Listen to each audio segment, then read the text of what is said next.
Good evening to everybody that has subscribed to me, that sends me messages, and I reply to them. Thank you very much, everyone, for following me, and most of all, for believing in me.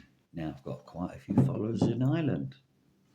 Never been to Ireland, but I guarantee I shall come and meet you. I've been to Scotland once. I got picked up in Scotland. I shall come and meet you there. I shall try and meet everyone. But anyway, I want to say thank you for all the kind remarks that I get from you. I do get some bad ones. That's life. You're going to get people that don't like you and people that do like you. I'm not like that.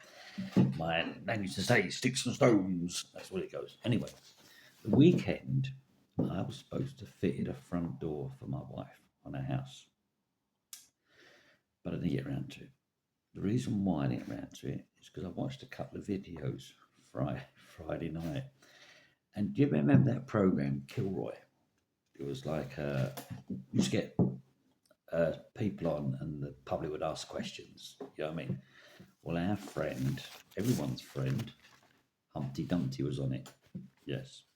And I watched it and he was very aggressive. I've never seen a person so et up. You know what I mean? Why he's like that, I don't know. I mean, what's he been through in life? But yes, I don't think he had any friends at school. He must have been bullied, I don't know. But you could see it in him, the anger. He couldn't answer a question properly. There was so much aggression. Whether it was a bloke or a woman, there was aggression. You know, I think everyone in the audience thought, wow, look who it is. It's that big doorman from Essex. Wow. Anyway, Bernard was asked some questions, all right, from the audience and the people there. Now, if I was on there or you were on there and you admitted some of these things, you'd been arrested straight away. So you walked out that showroom, you'd been arrested, washed up. Now, I recommend that everyone who gets the chance to watch it, and you'll see what he really is, a low-life fat fucker. He admitted to controlling and supplying the drugs in the nightclubs in Essex. Now, he's admitted that, okay? So let's put that one there. That straight away should be alarm bells ringing for the police. Shouldn't it, Mr. Police Officer? Corrupt bastards. So he's admitted to that, all right? Then he goes on when he's asked by the host, what do you do to stop someone coming in the nightclub if you don't want them in there? And then he's going, well, this officer here is a big bloke. What do you do? And you can see the bloke's face. You use more force? No, I don't use force. No. I've seen people get shot. You see people get shot at nightclubs. And then he comes out and goes, my partner's killed Kevin Whitaker. Wow, that's fucking, that's so heartburn to say that. It must make you look that tall, you know, with people sitting there in the public and audience who've lost kids through drugs, and there you're saying, my partner's killed Kevin Whitaker. Well, you're wrong again. Your partners didn't kill Kevin Whitaker. You didn't know about that until it was in the papers. So that's number two. And then you go on about the film that you walked out halfway through it, which I think is a load of bollocks, and you sat with a little giggly face laughing at it. And then The Essex Boys was the film, and Bernard's book was The Essex Boys. So who did come out with the title of The Essex Boys? Was it you, Bernard, or was the producer of the film? So somewhere along the line you're involved in it, so you're lying there, okay? And then you're blabbing your gob off about Reggie, all right? Supposed to be your friend Reggie when he was there willing to do a charity thing for this black lad that was ill in Africa. Remember that, Bernard, the sob story you put out about this black lad that he was trying to raise money for, and there was Reggie doing everything he can for you. You know what I mean? Everything, your so-called friend. And there you are saying you got videos of him selling drugs and he was involved in supplying the drugs to the nightclubs. See what I don't understand, Bernard? You're so hard, so gobby, so hard talking about people that are dead. Yet when they were alive and you opened your big fucking trap to the newspapers and the police, all right, They come after you looking for you, didn't they? Didn't they come looking for you? And what did you do, Bernie? You didn't stand like a man, the big hard man you are, Northern Ireland soldier and Africa, fucking SAS, whatever you was out there. You went in hiding. They weren't after your family, your kids or your missus. They wouldn't have touched them. They had no interest in them.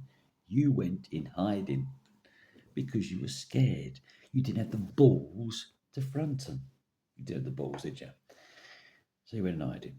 All right. Now, the story is from you. You went in hiding in a hotel near to where they were killed under a different name. You have no proof of that. That's another lie. Because I'm talking to someone here who used to be an officer at Basildon Police Station that's retired now. Remember Bernard, retired. And he's told me that you didn't go into no hotel. You asked for police protection. You asked to be put in a safe house. See, you have to remember what you say, Bernard, because there's people coming out now, and I've got to admit, I'm getting a lot of respect and followers. I am. They're coming out and they like me, they want the truth. They're out to help me.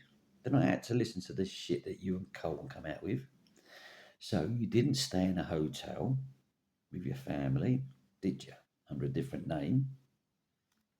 You asked for protection. Right, get that one right. So you were scared of them, but you go around gold them off when they're dead. Another thing is, in one of your books, you say you was invited. Same as Colton. That fucking reindeer must have been. I mean, if you all went, imagine it. Craig in the driver's seat, Tony in the passenger seat, Pat in the back. There'd been Cole on one side, Bernard the other side, then the fucking killer. There'd be no room for a gun, would there? So you were invited as well, apparently, in your fucking dreams.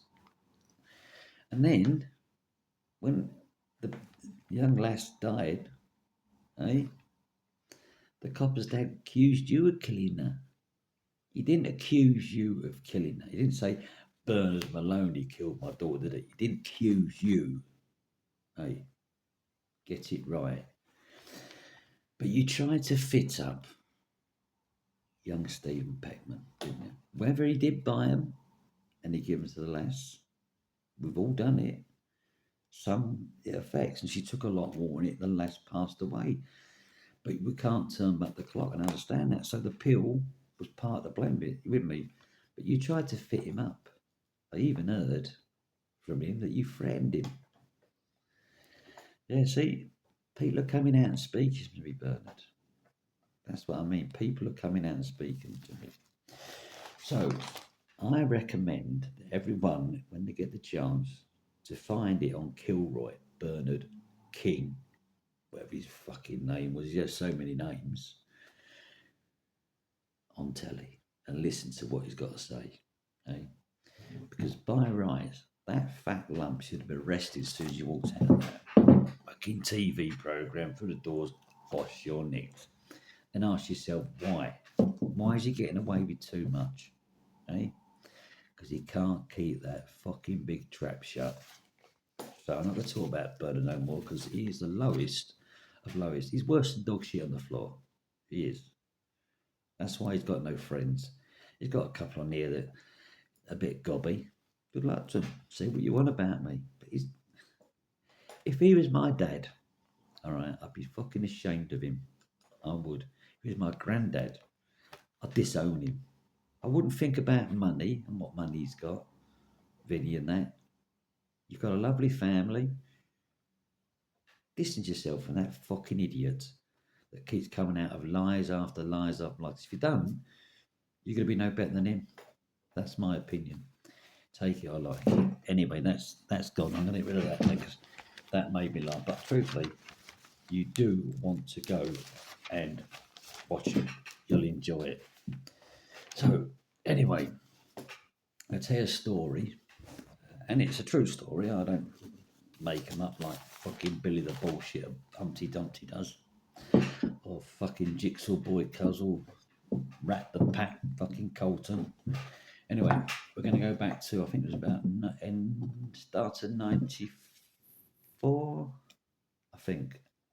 I'm trying to work out everything. I've got photos coming to that. I've got so many cameras to be developed, and they are being done. And I'll get a nice shade of speedboat that I brought in a banker's draft. Yeah, you're going to say that's a beauty. That one is. I'll show it on that. Oh, another thing is, I phoned up Wakefield Prison about visiting Mickey. There's no decision made yet. It should be made the next couple of weeks. So, see what happens. And I've noticed a few remarks people say, why would that idiot want to go and see the bloke that killed his brother? Right. Let me explain to these idiots that make these remarks, all right? Mickey Steele did not kill my brother. John Holmes, not John. Jack Holmes didn't kill my brother either, all right? Let me get that into your head. That's from me. Don't listen, please, to what everything Bernard comes out with. Bernard was a no one, all right? The only way he got his information is that he left a message in the visiting box in the prison for John to find. Otherwise, Bernard know nothing. So he got to know John, and John, like a twat, had a few beers and trusted him and gave him all the paperwork of the court case. All right, so Bernard made his stories out of that. Then he made his stories out of the newspaper. So he puts his stories together and they don't add up to 4. You know what I mean? 2 and 2, it adds up to 12 to him. So if you want to believe everything he comes out, even his final books, every book he's read, he puts a different version of things and what happened. Every book. Now, if you knew what happened, it'd be you just write one book because that'd be the truth. You won't keep changing the stories after stories. Now it's the final story, and it's going to be put to bed because he said it's going to be put to bed because he has the rights to it and that lot. Oh, you don't have no right. You might have a bit of paper saying, look, I have the rights to what goes in the Essex Boys books. You have no right over me. You have no say over me. You have gone quiet since I've come on. You are shitting yourself. Your time is coming, fat boy, when you're going to spend your time in one of those fucking prisons for what you've done. And I'm going to laugh my bollocks off.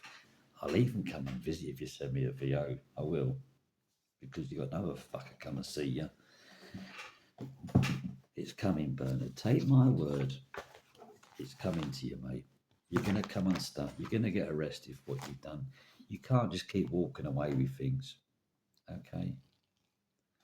You can't. Your little police officer friends have either retired or gone fucking blabbing their gob off now because they're worried about being arrested.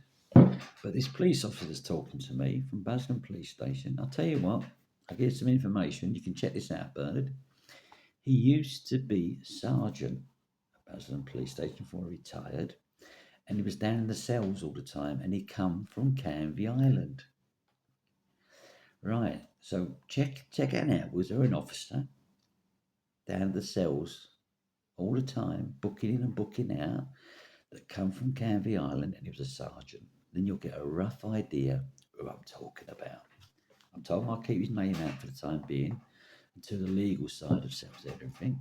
But yes, he's told me you didn't go into a hotel. You asked for police protection. You asked for a safe house because you were shitting yourself. Big Bernard was shitting himself. Anyway, come on, that's the story. So we go back sometime. I was at home, like I always am, after work. Craig phoned me, asked me to come round, wanted me to go on a job with him. So I went round to Craig's house, and Mark was there. Mark Randall was sitting there, and he wanted me to be a driver for him, because that's all I was good for. So good for fighting or put a gun in my hand, I'd fucking probably shoot myself. You know what I mean? So I was going to drive that night, and he had an old Rover,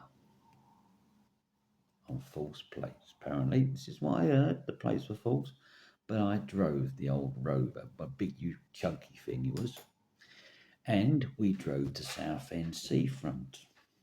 We went to a pub on the seafront down near the Kersal. I think it was called the Ship or something, where a lot of gangsters are tough nuts going. I don't know. Anyway, I sat outside, dropped them off, but it's on the main stretch, so I had to keep going up and down, looking like the posers do in their cars. But I was an old Rover, so I wasn't really posing, was I? Because I had nothing to pose about. Why, Craig and Mark went into the pub. There was a never one. I must have gone up and down about five times because you can't stop. If you've been south, and the people go up down posing their cars and always police following. So when I come back round about the eighth to 10th time, Craig was outside the pub with Mark, and there was a bloke. I don't know who the bloke was. I had no interest in him. They come walking over to me. I got in the car and I was told to drive to Canvey Island. Now I drove to Canvey Island. I went up towards the seafront, but not where the fair part is. I went through the town, if I remember rightly, set a traffic leak and go straight onto the seafront. I turned right down there, went straight down, and about a mile down the road, you can turn left, and it leads to a caravan, an old caravan site, a big building, and a pub. Well, before we got down there, there was a bungalow on the end. Stopped outside, I was told, turn the lights out, turn the engine off and wait. I waited there about 20, 30 minutes, probably longer. Craig and Mark come out. Craig come out with a bloke, it must have been 40, 45. He was gay, all right? I thought, what's going to go on here tonight? I reckon this poor lad, he was screaming. Craig had him by the hair and he had a hammer in his hand. So he dragged him, chucked him in the back of the seat, with Craig and Mark sat in the back. I was told to drive to Benfleet. So I drove to Benfleet. Now, Benfleet's got a main road that goes through the south end as well. You've got to remember, right, there's a garage on the left hand side, there's a set of traffic lights, and there's some shops on your right hand side. I turned right at the traffic lights as I was going down towards Benfleet train station. As I turned right at the traffic lights, I was told to pull over by the shops. I pulled over by the shops. Craig dragged this bloke out of the car, walked up to some shops, and there were some flats above them. The bloke pointed to where Craig had to go. The bloke come back to the Range Rover and chucked in there. He was crying his eyes out. I was scared because I didn't know what was going on. It looked a bit serious, this was going in now. Craig and Mark went into the property. They were gone for quite a while. This bloke wanting to get out of the car and fuck off. Yeah, he didn't have a top on. He had pajama bottoms on. Anyway, later on, Craig and Mark come walking out of there, cool as anything, got in the car with a bag. I was in the bag. Apparently there was drugs in the bag, and we drove off. We dropped the bloke at Benfleet train station. We drove back to Craig's place, and we got back to Craig's case. There was, I don't know, 2 or 3 kilos of coke in it. They just robbed a dealer. That's what it is. That's what I was involved in. Robbing people. Banker's drafts. But I never said no to my brother. Never turned around. Why? Probably a bit scared to say no. Craig got to the stage where he was unreliable. It was like a switch. He could be nice 1 minute and then bosh. He was a different person. You couldn't know how to take him. You didn't know how to take him. And when he got involved with Tony, it was even worse. When he was on his own, just him and Mark doing the business, it wasn't too bad. But as though he wanted to impress Tony. I don't know.